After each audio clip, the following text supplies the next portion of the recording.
Hello everyone, this is Isaac. And this is Taryn. And we are True Masters and Morons. But wait, I hear you saying, aren't you two men and a mic? Not for long. We're changing our name, logo, banner, etc. To find out all the reasons why, the story behind it, and the exact time of the changes, you can watch our explanation video here. Thank you, and enjoy the video. Hey guys, our video topic this week is a request from Benjamin Castillo de la Flor Benavides. We'll be going over the Ain character from the Elsword game. Okay, so first off, we're going to briefly go over the setting of the Elsword world. Firstly, because context always helps, and if you're like us and unfamiliar with the Elsword world, an understanding of the setting will help everything in the rest of the video make more sense. Secondly, because Ain, as a character, is directly tied to the nature and history of the Elsword world's creation. So, way back in the beginning of creation, two great deities existed. One, a god of darkness, Henir. The other, a goddess of light, Elrios. Henir created the realm of the void, also known as Henir, a place of darkness. Not evil specifically, as other realms including a demon world exist that were not created by Henir, and Elrios created Elrios, the world of the Elsword game. After doing so, she installed another goddess, Ishmael, as Elrios' steward, charging Ishmael with caring for and maintaining the life and well-being of the world as a whole. As a side note, it is unclear whether Elrios created Ishmael herself, or if Ishmael came into being another way.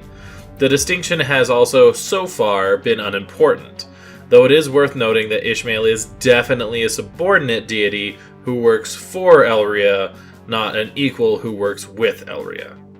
After Elrios' creation, the world was eventually suffused with darkness, from which chaos was born. Chaos in Elsword terms seems to be an actual elemental reality, like fire, water, darkness, light, etc. Void and chaos are also elements.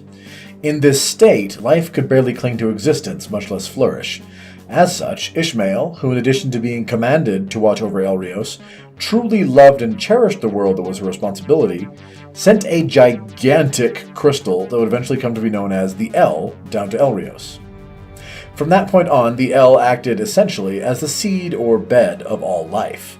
Plants flourished, life grew, oceans teemed with life, and peoples began to thrive and spread across the continent of Elrios. The El was a giant source of life-giving energy. In many other mythologies, it might be considered a massive soul, or a source of soul energy, but regardless, under the light of the El, life prospered and multiplied. As history progressed, the peoples of Elrios discovered that not only did the El crystal's ambient energy fuel and stabilize the world as they knew it, but the El's power could also be harnessed. Ishmael, protector of the world, granted the children of those who lived and raised their families near the El crystal the ability to harness and wield the power of the El itself.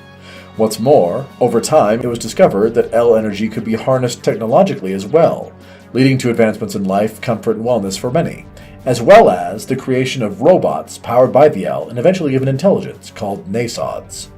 But between this industrialization, war that erupted between Nasod and man, and a few other factors, it was discovered that the El crystal was either not limitless, or at the very least being drained faster than it could replenish itself.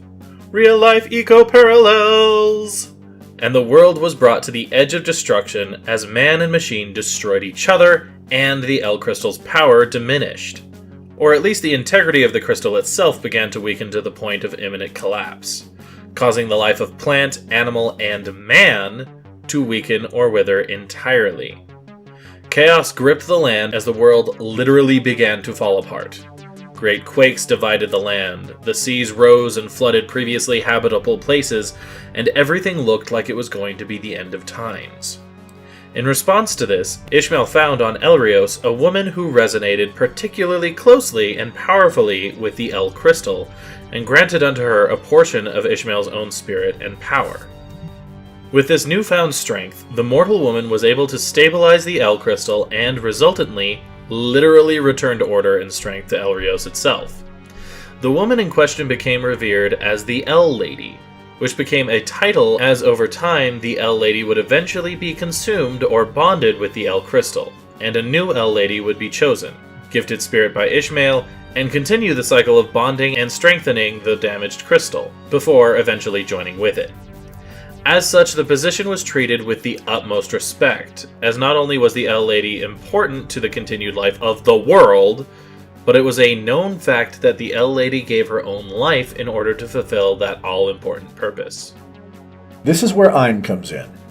Born Ainchase Ishmael, some would call Ain an angel, but for our money he seems more like a divine construct, like a golem made by a god with intelligence and, since it's made by a god, essentially formed of life, soul, or El instead of flesh and bone. Now, some would argue that in many mythologies that's really all an angel is, a construct formed of divine energy instead of stone, wood, or metal, but we have no way of knowing how Elsword divinity or angels work, so for accuracy's sake we're just going to call him a construct of life and light, rather than an angel, as we are unable to find anything specifically defining his creature type. But regardless, Ainchase Ishmael is a being that was created by the Goddess Ishmael herself with a singular but important purpose. As previously mentioned, the El Ladies throughout history were forced to give up their life in order to maintain the stability of the El Crystal and thus perpetuate all life in Elrios. As an important part of this duty, the El Lady presided over the Harmony Festival. The Harmony Festival was an event that took place once every 3 years. During the Harmony Festival, the sun and moon become one, darkening the sky, presumably some form of eclipse, and for most of the populace it is a time of peace, relaxation, and serenity. However, for the El Lady and the El Masters, a group of individuals with the duty to support the El Lady in her life-preserving efforts, it is a time of intense labor, as, during the Harmony Festival, the El Crystal is at its most volatile. As such, the El Lady and the Masters work to strengthen and protect the El Crystal during this time of weakness. Ain, upon being created by Ishmael, was tasked with going to the El Crystal during the following Harmony Festival, with the singular purpose of restoring the El Crystal to its full strength and functionality, presumably doing away with the need for the El Ladies to sacrifice themselves generation after generation. We presume he was sent during the Harmony Festival because the El Crystal's very weakness was either required for his successful restoration or would make the process easier, though it is also entirely possible that the timing was simply incidental to the time of Ain's creation. Either way, with his mission complete, his reason for being would end, and so would his existence. However, when he descended upon Elrios to restore the El Crystal to full strength, before even making it to the crystal itself, Ain encountered a devastating surprise. Unbeknownst to most at the time, a sinister organization had planned and successfully carried out the destruction of the El Crystal. As Ain hovered over the city that had grown around the great El Crystal, he watched in dismay and surprise as the crystal erupted, spraying energy and El Crystal shards for miles. Ain had only moments to witness the explosion, however, as the power released during the El Crystal's destruction was so great that it tore open rifts to other dimensions, and Ain fell through a, quote, gap of time and space that was opened during the explosion. He landed in a space somewhere between everything else, a place that, if we understood correctly, might either have been Henir, the world of void created by Elrios' counterpart, or perhaps simply a space between the rest of time and reality. Either way, Ain was suddenly faced with two very serious problems. First, with the crystal destroyed, he had no immediate answers as to how he could complete his mission, or perhaps more accurately, whether restoring the El Crystal was even possible. Second, as a being of pure spiritual energy, the damage he sustained during the crystal's explosion, combined with seemingly being cut off from the power of the El from other sources such as Ishmael, left him without the reserves of energy required to sustain his continued existence. He was fading away with every moment, with no way of calling himself back to form. He wandered for a time, aimlessly, through the void of his surroundings, before eventually sensing a source of El energy. Instinctively, he followed that energy until eventually it led him back into Elrios. Freed from his temporo-dimensional hole, Ain encountered Elsword, the protagonist of the Elsword game. It would be much later before he realized that the very source of El energy that drew him back into the material world was in fact the young knight Elsword himself. Upon exiting the rift that he'd been knocked into by the explosion of the El Crystal, Ain immediately deduced that he'd emerged into Elrios 500 years after the crystal's explosion. Now, due to the nature of the void Ain was stuck wandering in, we have no way of knowing whether he was actually in there for 500 years, or if, temporally questionable space that it was, he simply exited the rift from a tear in that time period. For all we know, he could have been there for seconds or centuries. We really have no way of knowing. What we do know was that his own personal light and energy was mingled and corrupted with the void, or Henir, energy he'd encountered while wandering in search of Elsword's energy. Regardless, back in the world, he saw in Elsword and his companions, the El Search Party, the only clear opportunity to complete his mission. So he joined and eventually befriended the ragtag group of individuals that Elsword somehow drew to himself. Along the way, Ain came to realize, at least in part, the depths of Elsword's latent power, and the young boy's resultant importance, even at one point, according to a short video clip, being willed back into existence by Elsword's memory when Ain could no longer hold himself together on his own. Canon is a monster to determine for this game, so we're not sure how accurate this is to the current story lineup. After many adventures, Ain, Elsword, and the rest of the El Search Party eventually reached a moment of choice.